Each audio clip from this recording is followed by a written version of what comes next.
his officials canceled prescribed burns out of concern for political optics. This is scandalous. When the fire began, the minister obstructed the ability of the Alberta government to participate in the response. Proper infrastructure wasn't in place, and more than 50 firefighters were turned away as Jasper burned. Failure after failure after failure under this minister's watch. He has a lot to answer for. The honourable member for Dartmouth, Cole Harbour. Madam Speaker, Nova Scotians are smart, passionate, hard-working people. Nova Scotians are seizing our strong winds, turning them into big revenue that will drive our economy and produce good jobs for generations to come. Unlike the Conservatives, we believe that Nova Scotians should reap the rewards of the multi-trillion-dollar offshore wind and clean hydrogen industries. That's why the passage of Bill C-49 represents a huge step for Nova Scotians and Atlantic Canadians, unlocking a generational economic opportunity for our region. But just like the Harper Conservatives of the past, who tried to push Atlantic Canada down by trying to take our offshore revenues, Conservatives are doing it again, trying to do everything they can to block this huge opportunity for Atlantic Canadians. But let me tell you, Mr. Speaker, we won't let them. We're standing up for Nova Scotians and we're standing up for Atlantic Canadians because of our hardworking people deserve to prosper. The honourable member from St. John's East. Mr. Speaker, the offshore wind industry is expected to attract $1 trillion in investment by 2040. And with the passing of Bill C-49, Newfoundland and Labrador is poised to lead the way. Just like it did for our oil and gas sector, the Atlantic Accord will now ensure we are the beneficiaries of our wind resources. And that means thousands of jobs and billions of dollars in investment. While Conservatives voted against Bill C-49 every step of the way, we believe in the future of wind. We understand the energy market is diversifying. We support strong and prosperous economy for Newfoundland and Labrador. I will always stand up for Newfoundland and Labrador's future. And with Bill C-49, it is looking even brighter. Yes, good job. The honourable member from Kenora.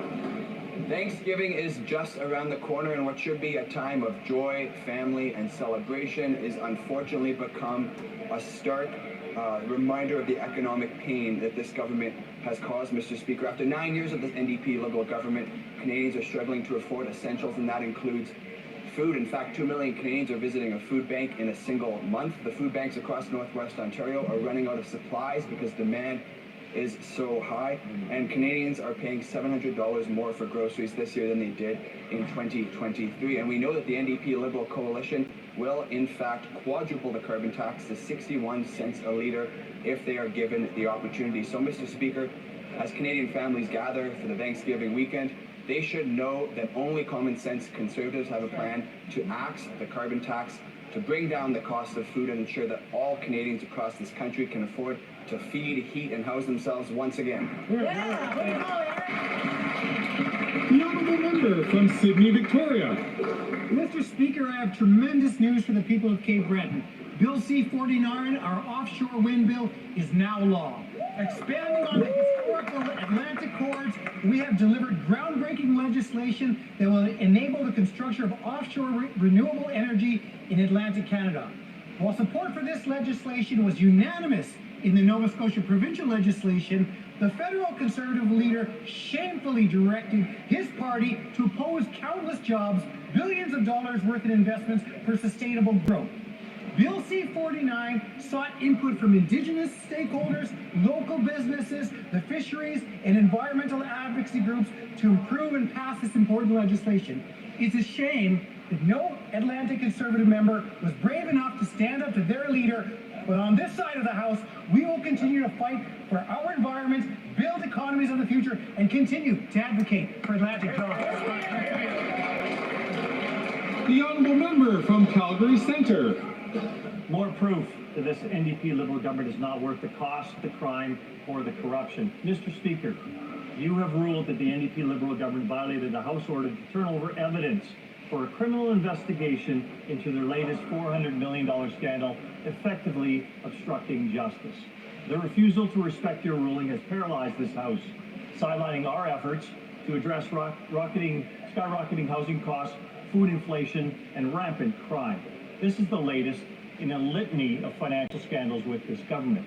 The Auditor General's investigation revealed the Liberal appointees at SDTC funneled nearly $400 million taxpayer dollars to their own companies, with over 186 conflicts of interest, while Canadians struggle to afford basic necessities.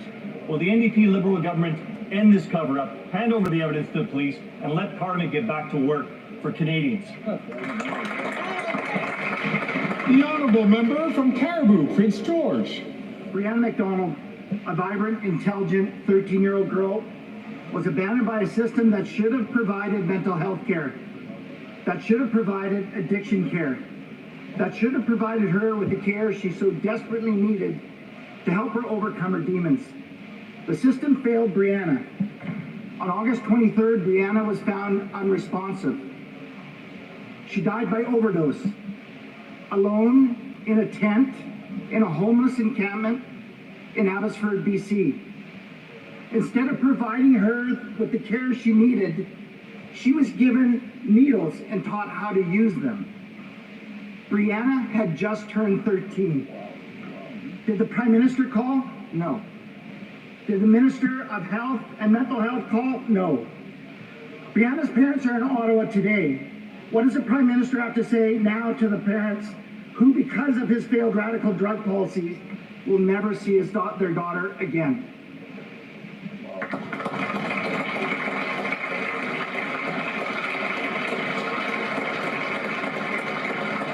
The honourable member from Vaughan Woodbridge. Mr. Speaker, the hydrogen industry in Canada is expected to be worth $12 trillion by 2050 and help create more than 350,000 Canadian jobs, all the while helping us fight climate change. Together with provinces, Canada's allies, industry, and organizations like the Canadian Hydrogen Association, Canada will succeed from this enormous economic opportunity. Canada is making strides with the National Hydrogen Strategy, Hydrogen Investment Tax Credits, and Bill C-49, the Atlantic Accords Amendments Act. By leveraging our world-class offshore wind resources, we're positioning ourselves as a leading clean energy supplier while boosting our economy and creating thousands of jobs. This summer, I witnessed a game changer at Canada's first operational fuel station for Class 8 hydrogen trucks. Thanks to ITD Industries, Walmart Canada, Nikola Motor, they're transforming the trucking industry with lower maintenance and fuel costs, an impressive range of over 800 kilometers, and best of all, zero emissions. Mr. Speaker, let's all embrace the hydrogen opportunity. It's both a win for Canada's economy and our environment. Thank you. The honourable member from South Okanagan, West Kootenay. Mr. Speaker, the third State of Canada's birds report was released today by Birds Canada and Environment Canada. Birds are literally the canaries in the coal mine for our environmental health, and previous reports in 2012 and 2019 raised some serious red flags. Today's report shows that some of those concerns are getting worse. For instance, grassland birds have declined by 2/3 since 1970, so something is clearly going wrong in our grasslands. But these reports also show that when we know what's going wrong and we have the political will to fix it, we can see dramatically positive results. Hawks, eagles, falcons have increased by 1/3 since 1970 because we banned DDT. Waterfowl have also increased because we started conserving their habitats. We know all this about bird populations because of the thousands of talented volunteers who go out every day to count birds. These citizen scientists have given us an incredibly powerful measure of the health of our forests, grasslands, and waters. Thank you.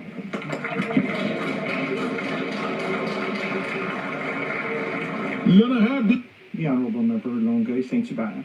Mr. Speaker, on October 18th, we'll be underscoring the Night of the Homeless. Once again, we will get together to lift the veil on this reality that affects too many people.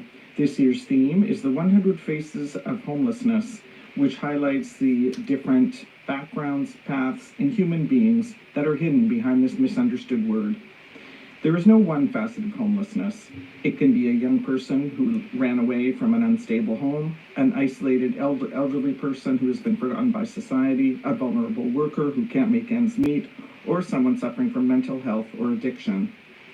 Behind each glance, there is a human being with dreams, hopes, and a will to find meaning in life.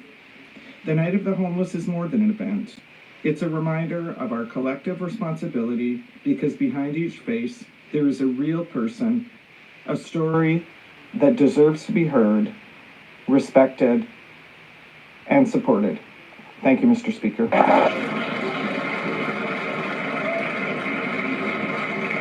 The honourable member from Wellington, Halton Hills. Mr. Speaker, the evidence is clear. Sami Doon, also known as the Palestinian Prisoner Solidarity Network, is knowingly acting on behalf of, at the direction of, and in association with at least one listed terrorist entity under the Criminal Code, the Popular Front for the Liberation of Palestine. Sami Doon is based in Canada and incorporated as a not-for-profit under the Canada Not-for-Profit Corporations Act. Other jurisdictions have taken action.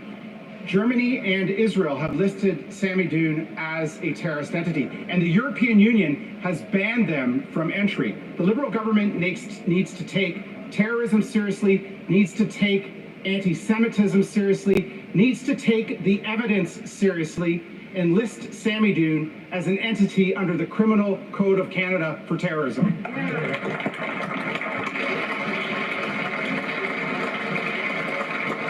The honourable member from Northwest Territories.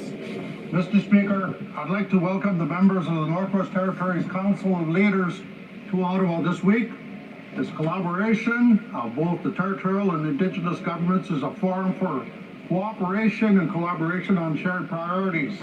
While these leaders represent different levels of government and different regions, they are coming together for the same reason: to build a better future for northern communities. This council is meeting with federal ministers and officials in Ottawa to highlight and advocate for the interests of NBTers. These include advancing reconciliation and modern treaties, protecting our environment while sustainably developing our economy, and building necessary infrastructure like the Mackenzie Valley Highway. Again, welcome to the council leaders, and I look forward to their continued progress in advancing northern priorities. Thank you. Mr. Oral questions. Questions orales. The honourable member. Thornhill. $100 million Liberal scandal has paralyzed Parliament for a week. Mr. Speaker, you yourself ruled that the NDP Liberals have violated a House order to turn over evidence to the police for a criminal investigation into their corruption. They are defying your ruling, and they have grinded this place to a halt. The auditor said that there's $400 million tax dollars and 186 conflicts of interest in questions. Canadians can get accountability today if they hand over the documents to the police. So what's in those documents, and how bad is it? The Honourable Minister of Justice and Attorney General. Mr. Speaker, I want to start by noting the events in Vancouver yesterday at a protest. We unequivocally condemn those events and those actions. It is absolutely unacceptable to burn the Canadian flag and to chant "Death to Canada." It is also unacceptable to deny and celebrate the events of October 7th and to champion the acts of a terrorist group. Thank you, Mr. Speaker.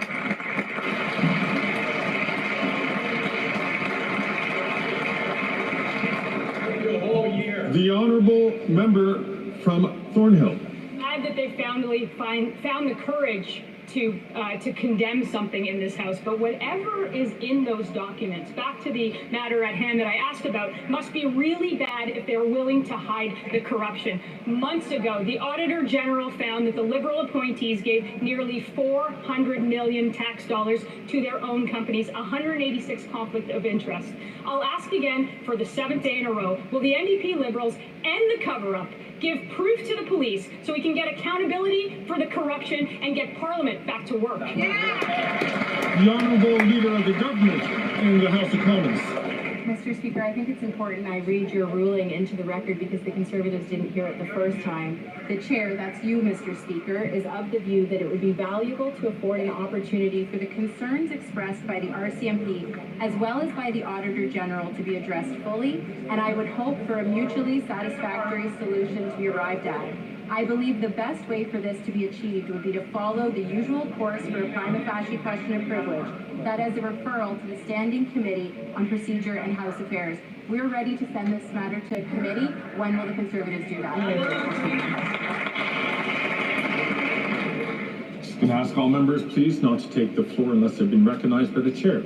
The honourable member from Thornhill. Mr. Speaker, the House Leader missed the part where you told them that they're holding this House in contempt. If there is nothing to hide in those documents, then they should be able to hand them over. $400 million to Liberal friends, 186 conflicts of interest from a government that knows really well what a conflict of interest is, all while a record number of Canadians can't afford to eat. How bad are these documents that they would hold this place up for 7 days, defying your order, and to hide the $400 million that they gave to their friends? Yeah. The Honourable Leader of the Government in the House of Commons. Thank you, Mr. Speaker. We're ready for this matter to move on to the Procedure and House Affairs Committee, just as you ruled. The only party that doesn't want that to happen are the Conservatives. They're trying to spin out of their own obstruction because they don't want this to go to committee, because what they will hear is expert after expert talking about the egregious abuse of power that the Conservatives are trying to do in this place to override the rights of Canadians. We're ready to move forward, Mr. Speaker. It's only the Conservatives that are afraid of a vote. Thank you. The honourable member for Charlesbourg, Haute-Saint-Charles. Mr. Speaker, in La Presse today, Sergeant Vincent Moore of the Montreal Police Eclipse Squad deplores the fact that gang members are using firearms without fear of consequences. He says, "It's gone completely crazy. I've never seen anything like it in my 18-year career. Nowadays, it's not uncommon for someone to be arrested and they say, well, it doesn't matter because they'll let me off with just a piece of paper and I'll do it again. They're no longer afraid of being arrested by the police because they know there'll be no consequences. Why have this PM and the Bloc allowed criminals to rule our communities?" The Honourable Minister of Justice. I appreciate the question because it gives me the opportunity to underscore what we've done. With respect to firearms, we've invested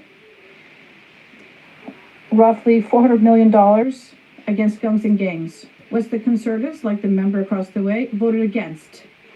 With respect to administration of justice, yes, there is an issue with bail conditions. When we look at bail, we have to verify if the Crown is contesting it, if there's enough room in detention centers. It's a good question to speak to Legault about. The Honourable Member for St. Charles. Mr. Speaker, the Minister of Justice has blamed the Quebec Premier on 2 times for something they changed, that the federal government changed, and that's why this legislation is causing so much issues in Quebec. And the Sergeant Guiguerre of Montreal Police said that people are saying before this ruling, people on the street would tell us they didn't want to go to jail for long, but now they're getting arrested for guns, and soon after they're back on the street. Why is the government not changing its laws? Because they're crippling enforcement. The Honourable Minister of Justice. First thing, the C-75 has increased sentences for car theft, which he voted against. Second thing, people who decide with respect to bail are judges and justices of the peace who are appointed by who? Mr. Legault. So if you have any problem with respect to that, the administration of justice, you have to speak with Mr. Legault. In terms of space in courts and detention centers, and perhaps some issues with rulings they've made as well. The Honourable Member for La Prairie. Mr. Speaker, enough time has wasted for farmers. All parties voted in favour of Bill C-282 on June 21st, 2023. It was sent to the Senate over a year ago. There is one clause. They've been studying one clause for over a year, all because 2 unelected senators, Paul Bohm and Peter Harder, are dithering because they disagree. 2 non-elected individuals want to overturn the vote of elected representatives from all these parties. They were appointed by the Liberals, who in the Liberal government is going to explain democracy to their 2 friends in the Senate. The Honourable Minister. Thank you very much, Mr. Speaker. I can assure you that we agree entirely with respect to this question with the Bloc. Supply management is very important to our country, particularly important for how we occupy our lands. We want to be there to support our farmers. And yes, we do expect the Senate to work diligently on this issue and to be sent back as quickly as possible. Thank you. The Honourable Member for La Prairie. C-282. Well, all parties voted in favor of it. This is the second time we've tabled this bill. We've been studying it from all angles since 2020. Remember, we're talking about one clause, and even the Holy Scriptures haven't been scrutinized like this. And now there are two senators who think that we're all fools and want to overturn the vote of 338 elected representatives of the people. Enough is enough. Will the Liberals ask their two friends to stop blocking democracy? The Honourable Minister of National Revenue. Thank you very much, Mr. Speaker. As you know, we made a big decision as a government to ensure that the Senate to be independent. And since we've done this 9 years ago, we've appointed senators that are independent. I think it's a concept that the Bloc should understand, independence. Alors, s'il vous plaît. Order, please. The Honourable Member for New Westminster Burnaby. Finding affordable housing is harder than ever for people across the country. But we've just learned that big property owners use AI software. They've had a secret agreement to increase rents. The NDP tabled a motion to get to the bottom of the story, and the Liberals and the Conservatives blocked this motion. It's shameful. Canadians cannot find affordable housing. Hurting big property owners instead of protecting people. The Honourable Minister of Housing. Mr. Speaker, as my colleague knows full well, it's essential to invest and not just identify challenges. On this side of the House, it's important to advance investment for building affordable housing. It's essential to support communities as well. Investments to actually get homes built, not simply point fingers and try to identify problems with no solutions coming forward. The Honourable Member from Port Moody, Coquitlam. The Housing Minister needs to tell his members to stop blocking the presence of these CEOs in committee. For Canadians to rent, finding a home they can afford is nearly impossible, and these rich corporate landlords are using artificial intelligence software to potentially collude and jack up rents. The NDP proposed a study to expose rent gouging, but the Liberals and Conservatives teamed up and blocked it. Canadians deserve a government that protects them. So why are the Liberals, along with the Conservatives, continuing to protect profits of corporate landlords over renters struggling to find a home? Once again, I'm going to encourage all members not to take the floor unless they're recognized. Includes the Honourable Member from New Westminster Burnaby.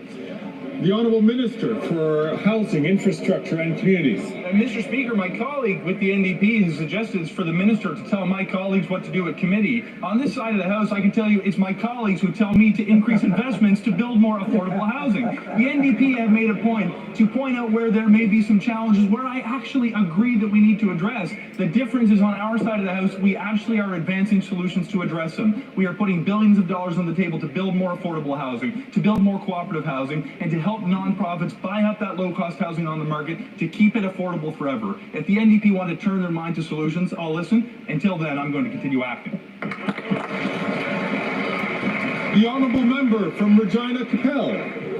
The Liberal government is violating a parliamentary order to hand over evidence to the RCMP. At issue is the Auditor General's findings that officials at SDTC broke conflict of interest laws 186 times and funneled $400 million of taxpayers' money into their own companies. All this at a time when Canadians can barely afford to eat or heat and house themselves. Now, by refusing to accept your ruling, they have effectively paralyzed Parliament, pushing aside all other work to address the housing crisis, the inflation crisis, and the crime crisis this government unleashed. Why not end the cover-up, hold the lawbreakers to account, and let Parliament get back to work? The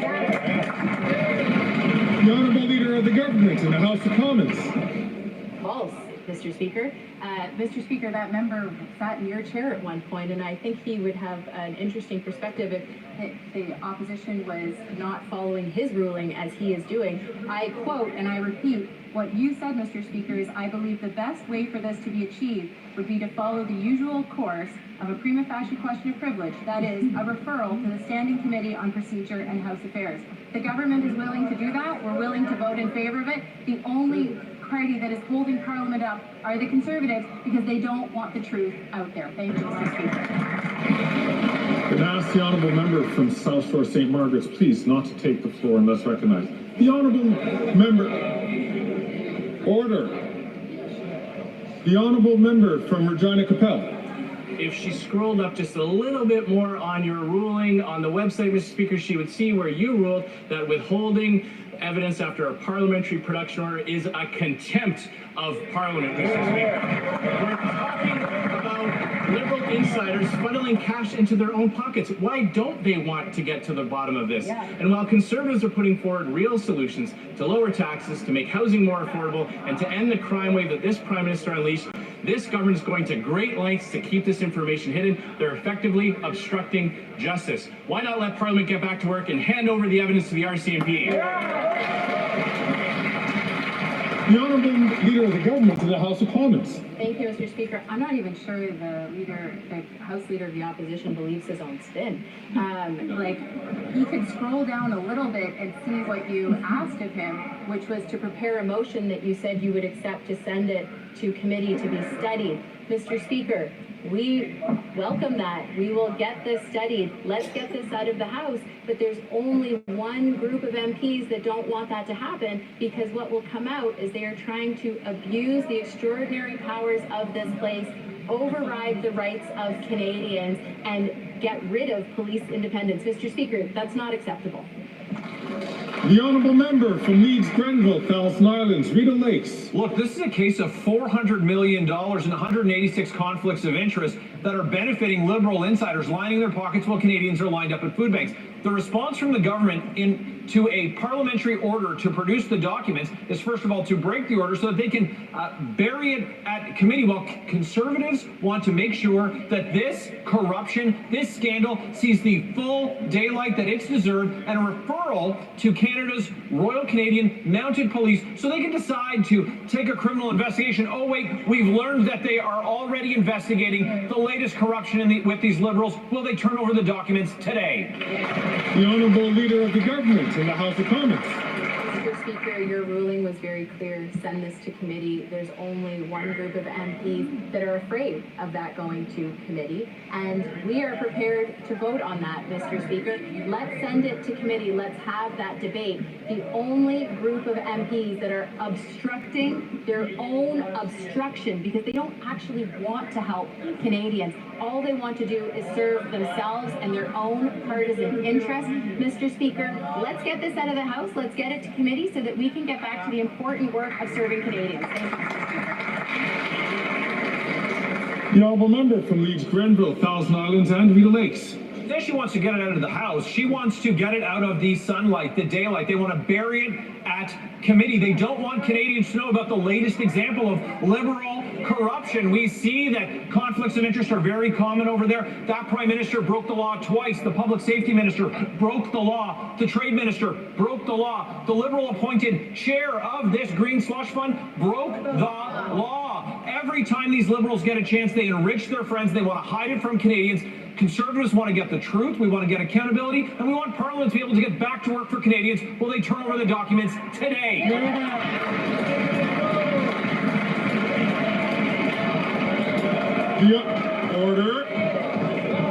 Order. The honourable member from the Honourable Minister of Innovation. Thank you very much, Mr. Speaker. We already have the bloc, but now we learn we have the blocker-in-chief, the Conservative, Mr. Speaker. How ridiculous for Canadians watching at home. They are blocking their own motion, Mr. Speaker. Can you imagine that? The Conservative are blocking their own motion. Mr. Speaker, we know the Conservative know how to count to 6, so let me explain to them. There's not been 1 report. There's not been 2 reports. There's not been 3 reports. There's been 4 independent reports, Mr. Speaker, to go to the bottom of this, Mr. Speaker. We got to the bottom of this. Let's get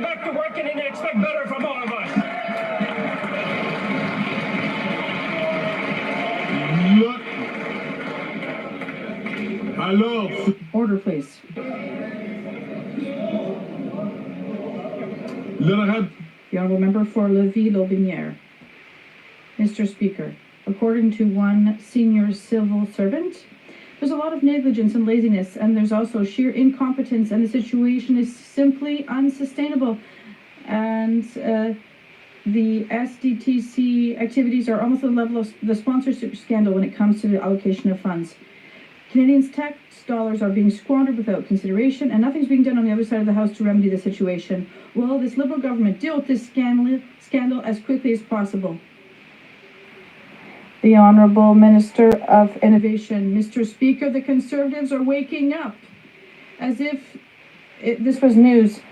We took action quickly and decisively, Mr. Speaker. Not only was there one report, there were 4 presented, 2 by a national law firm and others.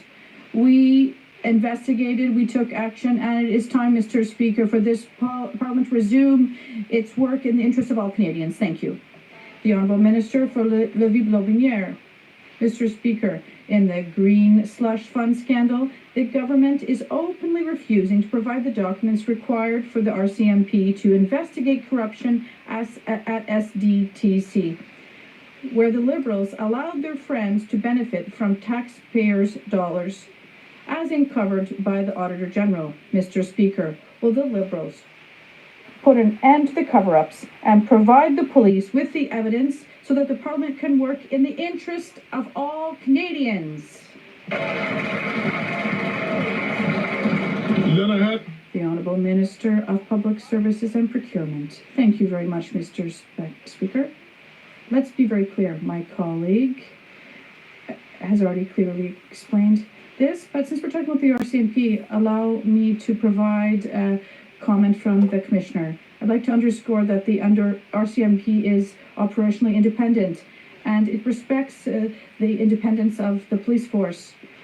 This principle guarantees that the government cannot direct or influence the enforcement of law, and that includes members of this House. The Honourable Member for Shefford. All age groups, 79% of the population are in favour of increasing old age security. 79%.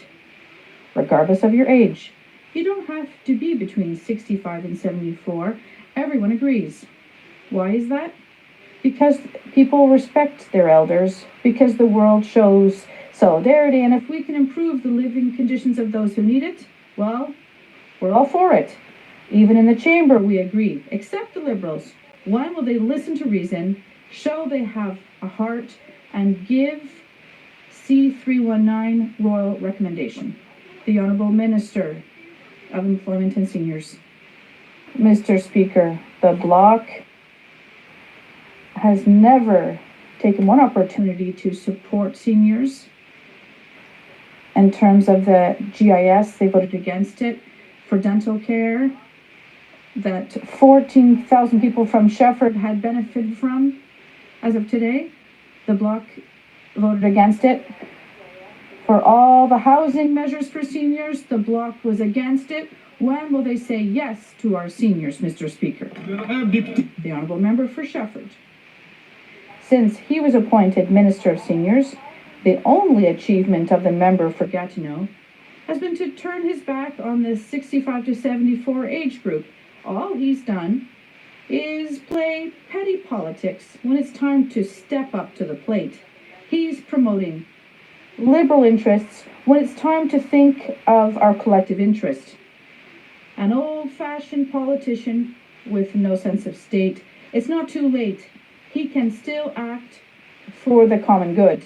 Will the minister finally get his act together, drop the partisanship, and give C319 the royal recommendation?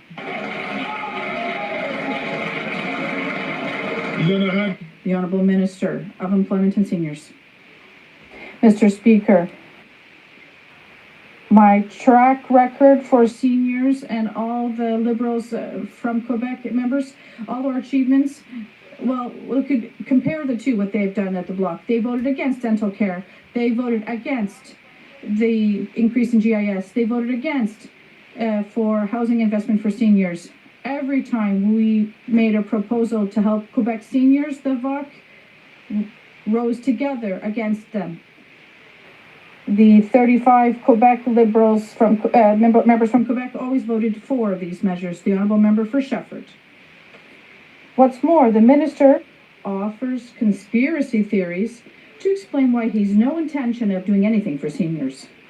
The big bad separatists are preparing a secret plan so you don't get your pensions. Ooh.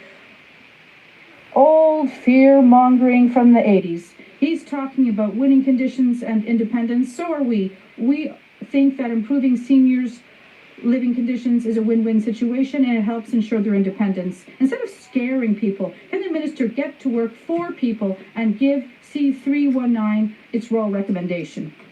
The Honourable Minister of Employment and Seniors. I'd like to tell you, Mr. Speaker, what seniors are afraid of. They're afraid of having their dental care removed, that the thousands of seniors and millions of Canadians have benefited from. And they're wondering, these seniors in Gatineau especially, what the Bloc is doing with the Conservatives in terms of austerity, cutting daycare spots, cutting dental care, cutting health care. The Bloc and the Conservatives, that's the real risk for our seniors and Canadians. The honourable member from South Shore, St. Margaret's. There is so much Liberal corruption that they're covering up their cover-up of the $400 million corruption of the Liberal Green Slush Fund. The Speaker ruled that the NDP Liberals violated a House order to turn the Green Slush Fund documents over to the RCMP for investigation. How much worse is the corruption that the NDP Liberals are refusing to respect the order of the Speaker, pushing aside all the work of doubling the housing costs that the Liberals have done, inflation and crime? We can get back to the businesses at this House if the NDP Liberals just end the cover-up and turn the documents over to the ICMP. Why won't they? The Honourable Leader of the Government in the House of Commons. Mr. Speaker, if we're going to be mansplained to, they can at least try and get it right. But the fact of the matter is that you ruled very clearly that this matter should go to the House committee. If the members opposite would like to read your full ruling, they can go do that, or I can table it in the House for them to read. But I would encourage them to not just cherry pick parts of a ruling, but to actually follow it as opposed to what they're doing. We're happy for this matter to move on, for it to go to committee, for it to be studied. It's only the Conservatives that are holding this place up. Thank you, Mr. Speaker. Honourable member from South Shore, St. Margaret's. Sorry, Mr. Speaker. Every time I meet with a Liberal, I have to check for my wallet. And they just took $400 million of taxpayer money and funneled it to Liberals in the Green Slush Fund. Why are they ignoring an order of this House? Why are they preventing us from getting to the business house, since they won't turn over the documents to the RCMP? If the Prime Minister won't end the cover-up, will at least call a carbon tax election so Canadians can get the Green Slush Fund money back? The Honourable Minister of Justice and Attorney General. Mr. Speaker, every time I meet a Conservative, I have to search for some semblance of reason. When we talk about what's going on here, let's think about why your ruling said send it back to the committees, Mr. Speaker. Your ruling said that because this has never been done. Because you know what happens normally when you ask for documents in your law enforcement? You go to a court of law. You don't go into a partisan arena such as the House of Commons, because a court of law, a judge weighs things called charter interests, like your expectation of privacy, like your right to be free from unreasonable search and seizure. Those are important considerations. We will stand by them every time.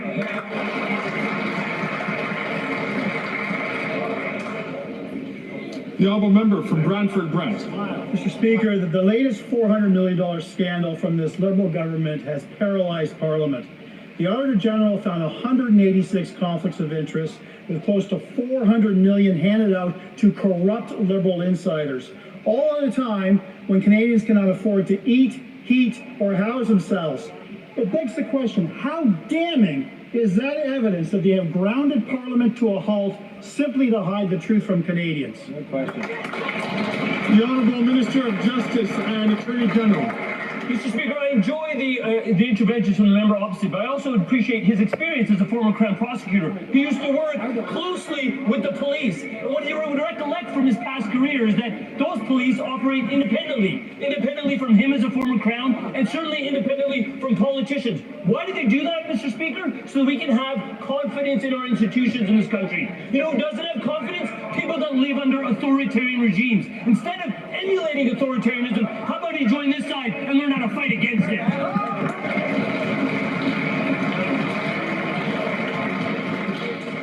Colleagues, please. And ask the honourable member from Wellington Halton Hills please not to raise his voice when he is not recognized by the chair. The honourable member from Brantford Brant. Speaker, you ruled that the NDP Liberals violated a House order by withholding evidence regarding their $400 million scandal, effectively obstructing justice, to which the Minister of Justice should be aware of. The refusal to respect your ruling has paralyzed Parliament, pushing aside all our work to address the doubling of housing costs, food inflation, and the rise in crime and chaos. The time to end the cover-up is now. When will they hand over the documents so that we can get accountability for corruption and get Parliament back to work? The Honourable Leader of the Government in the House of Commons. Mr. Speaker, your ruling was clear to send this matter to committee for further study. The Conservatives don't like that because they'll hear from experts like the former law clerk who says, in my humble opinion, it is an abuse of the powers for this House to use its power to demand and get documents from the government in order to transfer them to a third party that wouldn't otherwise receive them, or to compel the government to give documents to a third party. Mr. Speaker, expert after expert will tell them this is wrong. We are here to stand up for the rights of Canadians every single day. Thank you, Mr. Speaker. The Honourable Member from Nunavut. The Liberals are actively refusing reconciliation and evading their obligations required in the honor of the Crown. This government knew for 7 years that the Big Dock in Fort Chipewyan is contaminated with cancer-causing substances, and for 7 years they covered it up. Rightfully, families are now worried about their children's health and whether they will lose them to cancer. When will this government uphold the honor of the Crown and work with First Nations to ensure their health and safety? The Honourable President of the Treasury Board. Mr. Speaker, I thank the Honourable Member for raising this important point. Safety is my top priority as Minister of Transport. I hear and understand the concerns from the First Nation communities, and it is crucial that remote Northern and Indigenous communities have access to safe and reliable connectivity that they need. I will be continuing to work with the Minister of Indigenous Services on this very important matter. Thank you. The Honourable Member from Churchill, Kiwatanacaski. Mr. Speaker, we're now over 1,300 days since the Liberals promised to end long-term boil water advisories. But instead of doing that, the Liberals are fighting First Nations in court as we speak, doing their best. I'm sorry to interrupt the Honourable Member. Colleagues, order. I'm going to ask the Honourable Member from Churchill, Kiwatanacaski to start her question from the top. Mr. Speaker, we're now over 1,300 days since the Liberals promised to end boiled water advisories, but instead of doing that, the Liberals are fighting First Nations in court as we speak. Doing their best Stephen Harper impression, they are carrying on years of colonialism and denying First Nations the right to clean drinking water. Shamattawa, the lead plaintiff, is taking on Canada, one of the richest countries in the world, whose Prime Minister travels the world pretending to be a leader in human rights, all the while denying Shamattawa clean water. When will this government stop fighting Shamattawa, Tataspiaq, and 58 First Nations and deliver clean drinking water? The Honourable Minister for Indigenous Services. Mr. Speaker, since 2015, we've lifted 145 long-term boil water advisories together with First Nations, and we're going to continue till we get the job done. And as a matter of fact, Mr. Speaker, that member opposite has an opportunity to help make sure we never return to the situation that we found ourselves in 2015 with Bill C-61 in committee, nearing study. I hope that we'll see a safe passage of that legislation through this House so that no First Nations person ever lives without clean water again. The Honourable Member from Buena Vista Burn Trinity. Mr. Speaker, in the 1980s, the Government of Canada and the Government of Newfoundland and Labrador came together to sign the historic Atlantic Accord. This agreement created an offshore energy sector in our province, delivering economic opportunity and prosperity for generations of families and communities. Now, this government and the government of Newfoundland and Labrador came together again to strengthen this accord to kickstart a new offshore renewable energy industry. Bill C-49 has now become law, ensuring that Newfoundlanders and Labradorians can lead the world in offshore wind and clean energy. The Honourable Minister. Thank you, Mr. Speaker, because with a strengthened Atlantic Accord, Atlantic Canada is set to become a global leader in wind hydrogen. There are trillions of dollars on the table, Mr. Speaker, and we should all be excited about the good jobs that that's going to create in our region. And think about the kids who now get to see their folks work at home. But the Conservatives spent months blocking C-49. And really, how could the member for Central Coast Bay, Notre Dame, fight against the best interests of his community? Because Conservatives try to stand in the way of progress. But we get it done. And Atlantic Canada will produce the clean energy that the world wants, Mr. Speaker. The Honourable Member from Edmonton, Mill Woods. After 9 years of NDP Liberals, taxes are up, costs are up, crime is up, and time is up, Mr. Speaker. And now we're dealing with yet another Liberal corruption scandal. The Liberal minister from Edmonton misled Parliamentary Committee when he claimed to have had no contact with his business partner around the time of an alleged $500,000 fraud involving someone named Randy. However, when phone records proved otherwise, he changed his story. Why won't he just come clean about this corruption?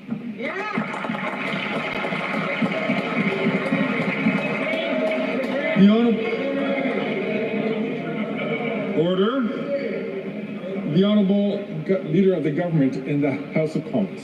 Thank you, Mr. Speaker. As I've stated many times, if a witness goes to committee, we expect that they provide the information that the committee asks of them. Thank you, Mr. Speaker.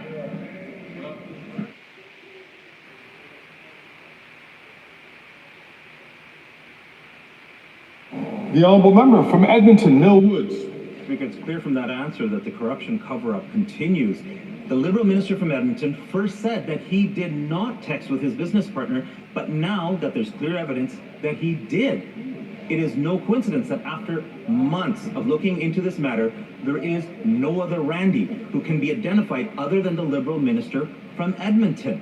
In fact, the minister's own business partner even admitted that the only other Randy ever connected to this company is that minister. So when will the minister finally stand up in this place and admit that he broke the law? The Honourable Leader of the Government in the House of Commons. Thank you, Mr. Speaker. As I stated, if a witness goes to committee and the committee asks them for information, we believe that that witness should provide the information as requested of them, and we expect as much. Thank you, Mr. Speaker. The Honourable Member from Regina, Wascana. Mr. Speaker, after 9 years of these NDP Liberals, taxes are up, costs are up, crime is up, and time is up. In order to get around the Conflict of Interest Act, the Liberal minister from Edmonton seems to have hired someone known as the Other Randy to manage his fraud-ridden medical supply company. Well, just like the Other Randy, there should be an other Prime Minister to run this government. When will the Prime Minister call a carbon tax election so Canadians can finally have an other Prime Minister? Hear, hear.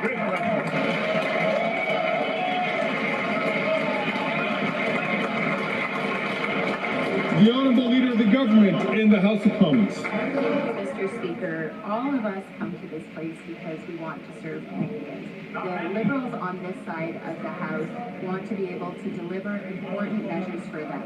But we know that we need to be able to earn their trust every single day. What we see from Conservative members of Parliament is that they think they've already won the next election, Mr. Speaker, but that's not how elections work. We all have to have the humility in this place to work hard for Canadians. It's up to Conservatives now to determine whether they want to do that work or whether they don't. Let's get to work. We're ready to do that. Thank you, Mr. Speaker. The Honourable Member for Montmagny-Lille, Kamouraska, Rivière-du-Loup. Mr. Speaker, you yourself decided that this Liberal government had violated an order of the House to hand over evidence to the police to investigate the latest Liberal scandal involving $400 million. Parliament is completely paralyzed by Liberal corruption. Canadians are counting on us to do something about the high cost of living, the crime, and the budget chaos that has been impoverishing them for 9 years. When will this Liberal government stop obstructing justice so that we can finally get back to the work that will help Canadians eat, house themselves, and live in dignity, Mr. Speaker? The Honourable Minister of Innovation. Mr. Speaker, for Canadians tuning in to question period today, they might be wondering why the Conservatives are obsessed with an organization that is no longer operational. The CEO has resigned, the board has resigned. So here's the question today, Mr. Speaker. The issue is that the Conservatives don't like your order. Why not? Maybe in committee we will find out some new things. On this side of the House, we believe in justice, and on this side of the House, Mr. Speaker, we will always defend democracy. The Honourable Member for Lac-Saint-Jean. We've been hearing a lot about asylum seekers these days. What we hear is not always well thought out, though. This makes us forget the main problem. The number of asylum seekers in Quebec exceeds our intake capacity. We are not able to offer services to these people, and they are living in poverty. And there are provinces that could help them, but they're refusing to help. The only humane way to manage the record influx of asylum seekers is for everyone to do their fair share. And yet, provinces totally refuse to help. The federal government has to take action. This matter is under federal jurisdiction. What is the minister doing right now to get things moving? The Honourable Minister of Immigration, Citizenship and Refugees. Mr. Speaker, the member is right. This is an area of shared jurisdiction with the federal government. We need other provinces to help and to welcome asylum seekers. All provinces do need to do their fair share. We are working with provinces who are not in agreement because we need to be humane and treat them well. The Honourable Member for Lac-Saint-Jean. No actions being taken. Meanwhile, Mr. Speaker, we don't have any more classrooms for the children of asylum seekers in our schools. We don't have teachers for the classrooms that we don't have. We don't have enough food at our food banks. We have a housing crisis.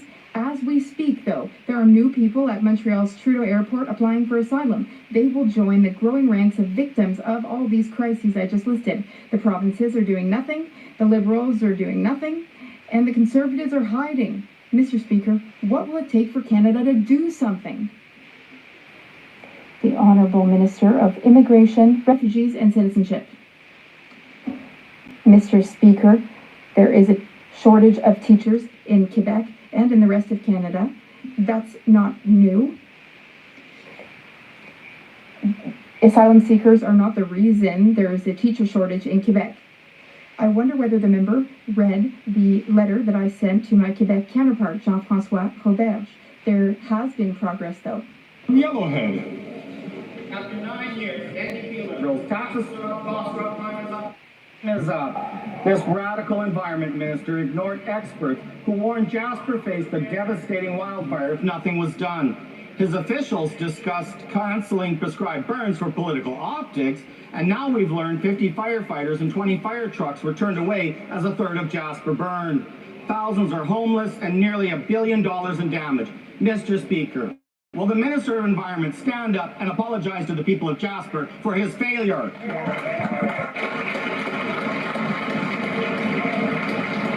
The Honourable Minister of the Environment and Climate Change.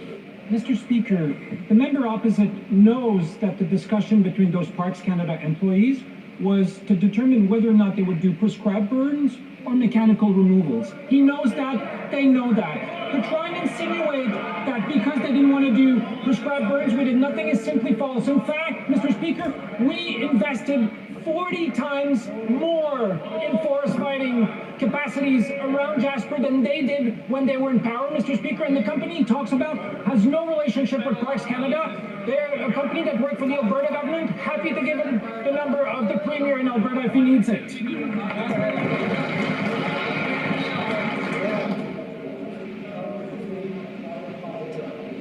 The honourable member from Red Deer Lacombe.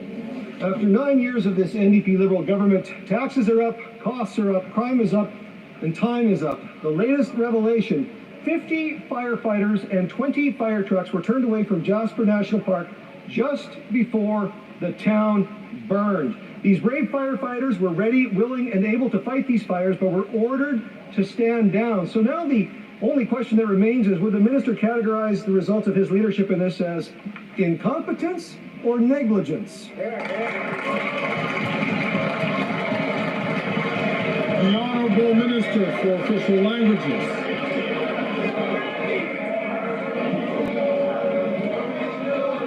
Colleagues,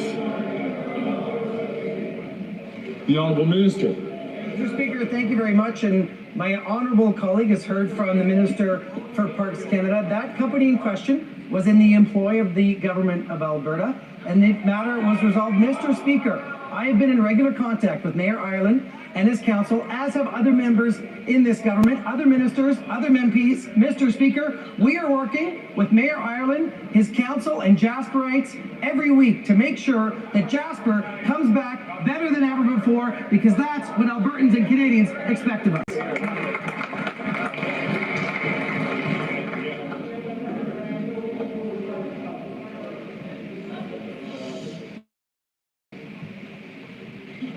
Then I have, the honourable member from Red Deer Lacombe. Mr. Speaker, 4 years ago, Parks Canada put out a tweet that said they would be installing a sprinkler system to protect the Jasper town site. Even the minister's own officials seem to know that water is better at stopping fires than his carbon tax, yet there is no indication that these sprinklers were ever installed, despite a tender notice being posted in 2021, 3 years before the devastating fire. Can the minister confirm how many permanent and mobile sprinklers were operational and deployed in Jasper to save homes and businesses? Just the number, please, even if it rhymes with zero.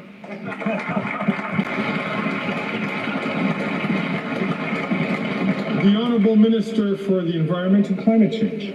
Thank you, Mr. Speaker. Well, instead of spreading disinformation and misinformation in this House, Mr. Speaker, I actually went to Jasper, and the sprinkler system has been installed by Parks Canada in collaboration with the work that we've been doing with the City of Jasper. I'd be happy to show him where it is in the city, Mr. Speaker.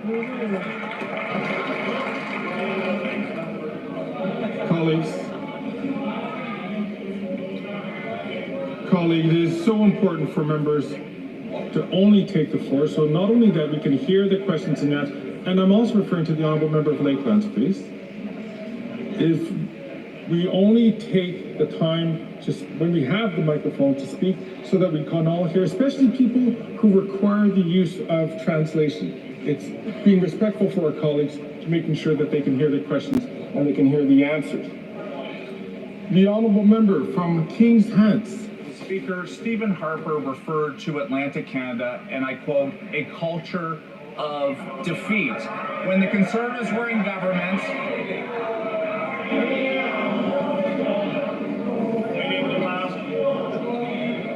the Honourable Member, colleagues.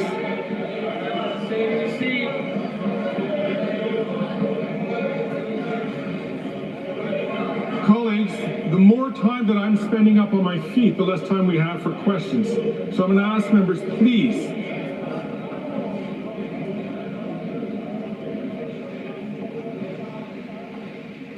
The Honourable Member from King's Hands from the top, please.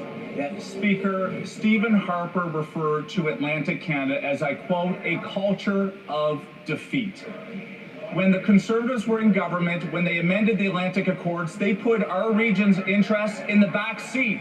Just ask Bill Casey. As it relates to Bill C-49, our government has worked with the government of Nova Scotia. We've worked with Newfoundland and Labrador because the legislation represents billions of economic opportunity. The Conservatives stood in the way every single time. Can the Minister of Housing provide an update to this House about why this bill matters for Nova Scotia? The Honourable Minister for Housing, Infrastructure and Communities. Mr. Speaker, I thank my colleague for the question and for his advocacy for the economy in Nova Scotia. There's a few reasons we got involved in politics. Creating good jobs at home and protecting the environment are among them. The behavior of Conservative MPs from Nova Scotia, Newfoundland and Labrador in this file is absolutely ridiculous. You have to ask yourself why they oppose good jobs at home. I expect it's because it protects the environment too, and their leader has told them they're not allowed to talk about climate change unless it's to visit school kids and tell them carbon dioxide is just plant food, nothing to worry about. Mr. Speaker, this legislation is going to make a meaningful difference, create good paying jobs on the East Coast and protect our environment. I wish Atlantic MPs could serve.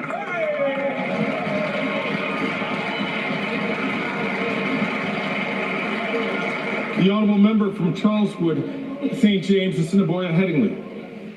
Yesterday, on October 7th, while burning the Maple Leaf, Sami Doon terrorist sympathizers openly called for death to Canada, death to the United States, and death to Israel. After 9 years of this Prime Minister, sadly calls for death to Canada, and our allies have now been normalized. Sami Doon operates as an arm of a listed terrorist organization in Canada. Will the Prime Minister protect Jewish Canadians from homegrown extremism and list Sami Doon as a terrorist organization?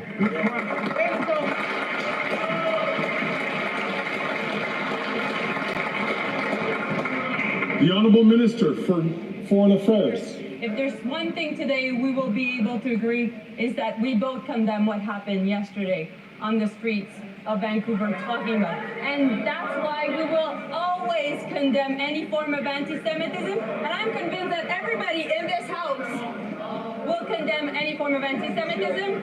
Thank you, Mr. Speaker.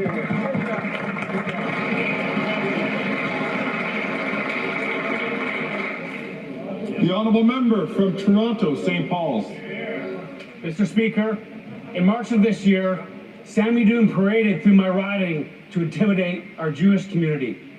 Now we see videos of Sami Doon members in our streets calling for the death of Canada.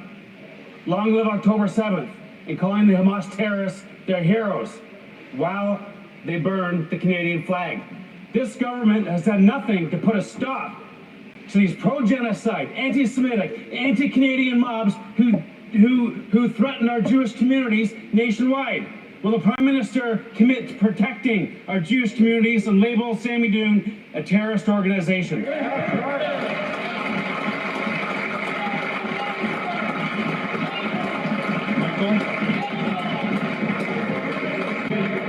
The Honourable Parliamentary Secretary to the Minister of Public Safety. Thank you, Mr. Speaker. Those actions that have been taking place in our streets are wrong. We condemn them full stop. Any form of anti-Semitism is wrong. This is precisely why, Mr. Speaker, the Minister of Public Safety had already referred the listing of Sami Doon to our national security advisors and asked for an emergency and urgent review. Mr. Speaker, we've already taken action, but we know this issue isn't political, and it's a shame that Conservatives only stand up when they think it suits their political agenda.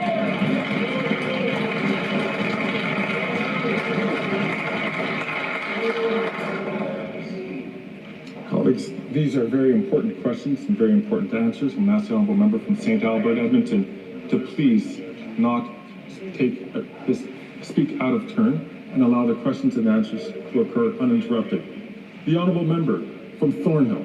If they took action, they would have listed them already. So if burning a Canadian flag, if calling for the death of Canadians, if fomenting hate in this country, and most of all being a front for an already listed terrorist organization is not enough to put them on the list, then what the hell is it going to take for them to ban them?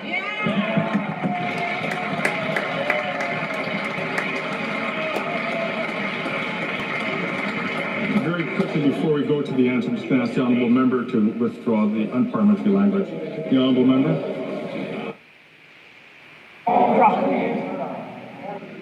The Honourable Parliamentary Secretary to the Minister of Public Safety. Mr. Speaker, when it comes to an issue as serious as this, we are not going to play politics with Canadian safety.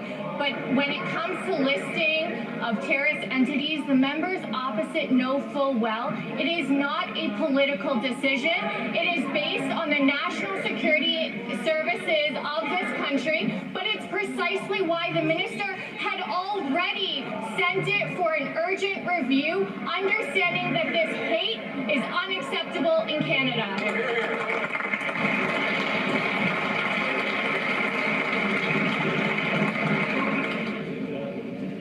Colleagues, I've asked all honourable members, please, not to take the voice. I'll ask the honourable member from Thornhill who had a question, had an opportunity to speak, and could also speak again, I'm sure.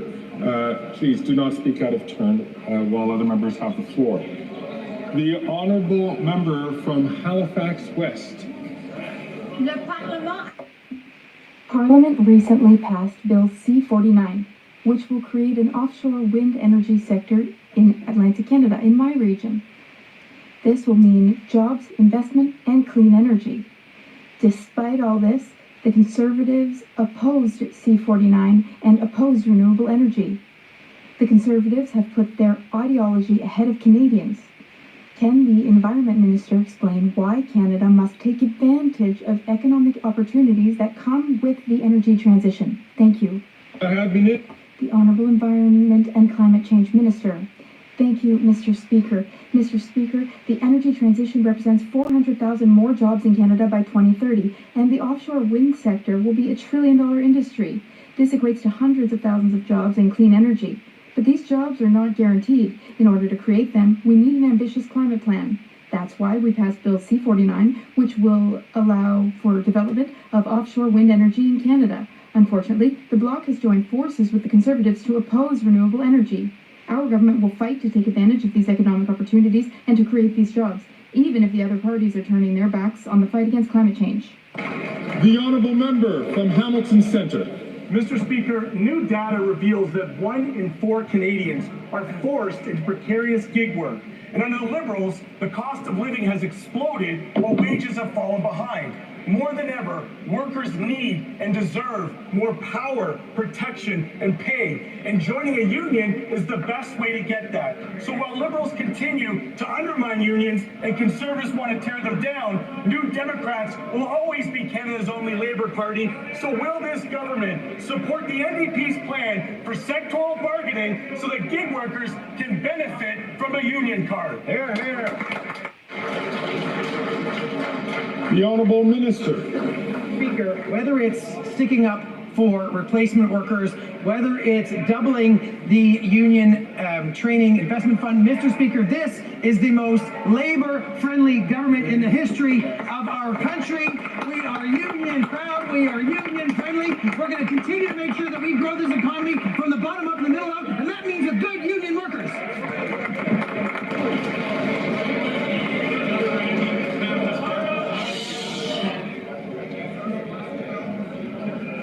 The honourable members from South Okanagan, West Kootenay. Mr. Speaker, after a summer of wildfires that destroyed thousands of hectares of forests in the iconic city of Jasper, the Liberals are planning to cut funding for emergency services. And to make matters worse, this government has failed to train even a single firefighter in 5 provinces. It's their job to protect communities, but they're letting people down. Now, we know Conservatives cut services all the time, but why are the Liberals risking Canadians' lives just to help their bottom line? The Honourable Minister for Emergency Preparedness. Mr. Speaker, I appreciate the question from the member opposite, but it's absolutely not true. We have invested significantly in emergency preparedness. In fact, we invested, we've trained over 1,000 firefighters, which it also includes Indigenous firefighters as well. We increased equipment to the provinces and territories, and we've been working collaboratively, making sure that they have all the resources necessary to fight the wildfires that are being devastated by climate change. Thank you. chers colleagues, I wish to draw the attention of members to the presence in the gallery of Dr. Heather Lank, parliamentary librarian, who will be retiring at the end of next week. Dr. Lank first joined the federal public service